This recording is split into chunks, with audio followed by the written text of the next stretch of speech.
Suami mengira istrinya masih mengalami koma, maka dengan sengaja di depannya berhubungan intim dengan adik ipar di tempat tidur. Tidak disangka karena gerakannya terlalu keras, akhirnya tanpa sengaja membangunkan istri yang pingsan. Namun melihat di sebelahnya dua orang kepiting, namun istri dengan anehnya tidak menghentikan. Karena tepat setengah tahun yang lalu, saat kedua orang ini memanfaatkan wanita buta yang tidak bisa melihat, dibawa dengan sengaja ke atap, lalu didorong ke bawah. Suami mengira dengan begitu bisa dengan lancar mengambil alih perusahaan istrinya. Namun tidak disangka wanita itu tidak hanya tidak mati, malah mendapat berkah dengan mendapatkan kembali penglihatan. Namun untuk membalas dendam, harus mengumpulkan cukup banyak bukti terhadap kedua orang itu. Cukup, wanita sedang memikirkan solusi. Tiba-tiba ponsel lelaki jahat itu berdering. Dia terpaksa segera menutup mata dan pura-pura tidur.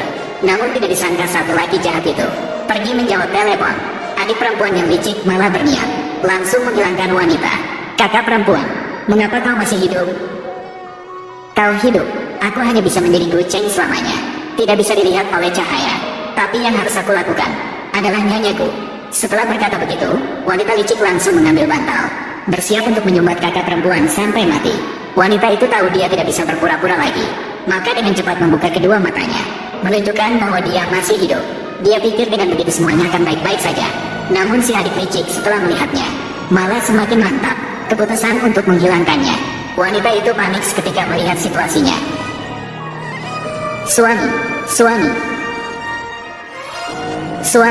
Suami yang kembali berlari melihat istrinya tiba-tiba terbangun, seketika terkejut sampai merinding. Sementara wanita itu tahu sekarang bukan saatnya untuk mengungkapkan semuanya, maka segera berpura-pura kehilangan ingatan. Suami melihatnya dengan cepat.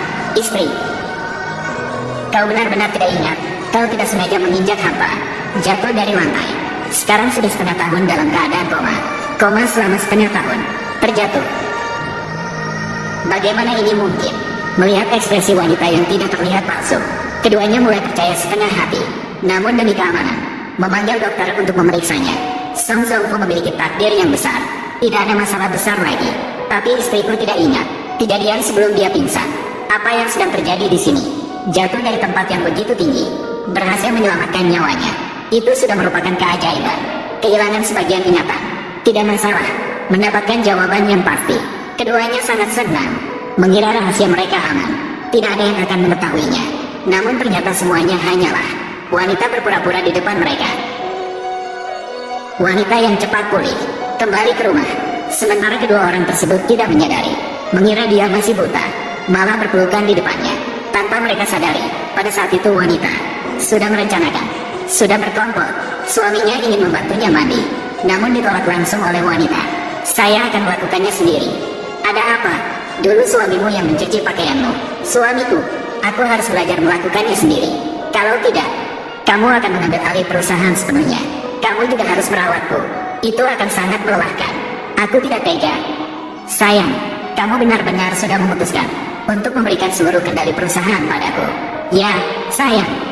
Rapat pemegang saham bulan depan. Kamu harus tampil baik ya. Pergi saja, gunakan nama komik. Sayang, panggil aku jika ada yang perlu. Penulis komik pemula, merasa sudah mengendalikan wanita. Keduanya sangat bersemangat, malah mulai bercumbu di ruang tamu. Tanpa mereka sadari, penulis dan komik berjalan